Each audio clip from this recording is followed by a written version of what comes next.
हरियाणा में property ID सर्वे में बड़े घपले के लगते रहे आरोपों और भारी जन आक्रोश के बावजूद पिछले 2 सालों से भाजपा सरकार जिस प्रॉपर्टी आईडी सर्वे को एकदम सही बता रही थी, आज उस सर्वे को करने वाली याशी कंपनी के खिलाफ सरकार ने बड़ा एक्शन लिया है। दरअसल लोकायुक्त जस्टिस हरिपाल वर्मा का नोटिस मिलते ही सरकार ने सभी नगर पालिकाओं, नगर निगमों और नगर परिषदों में प्रॉपर्टी आईडी का सर्वे करने वाली जयपुर की याशी कंपनी को ब्लैकलिस्ट कर दिया है। साथ ही कंपनी के कुल 8,06,36,069 रूपए के बकाया बिलों के भुगतान पर भी रोक लगा दी है।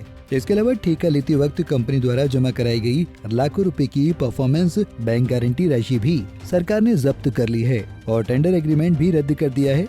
खट्टर सरकार के प्रॉपर्टी आईडी सर्वे घोटाले का पूरी तरह से अब भंडाफोड़ हो चुका है।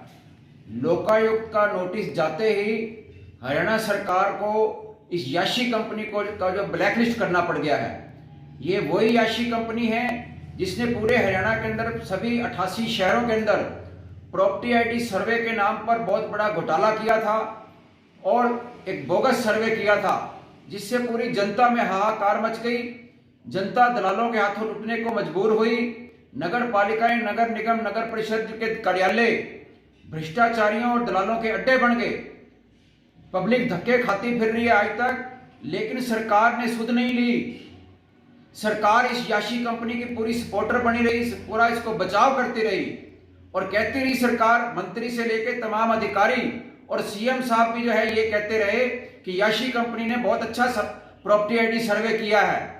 लेकिन ये पूरी तरह से घोटाला पाया गया, क्योंकि हमने इस घोटाले के खिलाफ माननीय लोकायुक्त हरियाणा को शिकायत करी और उसके अंदर तमाम हमने तथ्य रखे, सबूत रखे।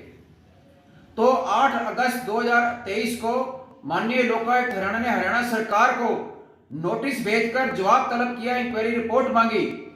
तो 15 दिन के अंदर ही 12 सितंबर 2023 को हरियाणा सरकार ने इस याशी कंपनी को ब्लैकलिस्ट कर दिया। इतना ही नहीं, इसकी जो करोड़ों रुपए की भी बकाया पेमेंट इसने बिल दे रखे हैं, उसके ऊपर भी भुगतान पर रोक लगा दिया। और ठेका लेते वक्त जो इस याशी कंपनी ने अपनी परफॉर्मेंस बैंक गारंटी राशि जमा कराई थी लाखों रुपए की, वो भी सरकार ने जब्त कर ली है। और ये ब्लैकलिस्ट होने से अब ये पूरे हरियाणा के अंदर कहीं पर भी किसी सरकारी कार्यालय में कोई ठेका नहीं ले सकती। हमारा यहाँ पर ये सवाल है, क्योंकि अब ये पूरी तरह से सरकार का ये घोटाला भंडाफोड़ हो चुका है, तो जो अधिकारी इसके अंदर शामिल हैं, जिसके अंदर 12 IAS भी हैं, कुल 90 अधिकारी इसके अंदर शामिल हैं, उनको जिन्होंने पेमेंटें कराई, फर्जी जो है वेरिफिकेशन रिपोर्ट देकर फर्जी साइन ऑफ सर्टिफिकेट जारी करके इस याशी कंपनी को 57 करोड़ रुपए की पेमेंट कराई, उनके खिलाफ भी तत्काल FIR दर्ज करके क्रिमिनल केस रजिस्टर करा के कार्रवाई करी जाए और इस कंपनी के खिलाफ भी क्रिमिनल केस कार्रवाई करी जाए और इस कंपनी को जो 57 करोड़ रुपए की पेमेंट दे रखी है वो इससे ब्याज समेत वसूल करी जाए। हमारी ये भी हरियाणा सरकार से मांग है।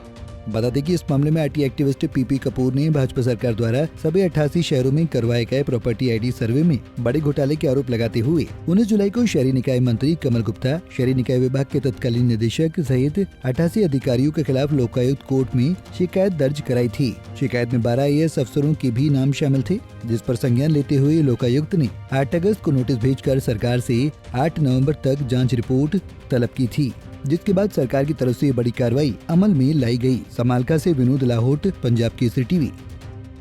हमसे जुड़े रहने के लिए हमारे YouTube चैनल को सब्सक्राइब करें और नई वीडियो की नोटिफिकेशन के लिए बेल आइकॉन को दबाएं।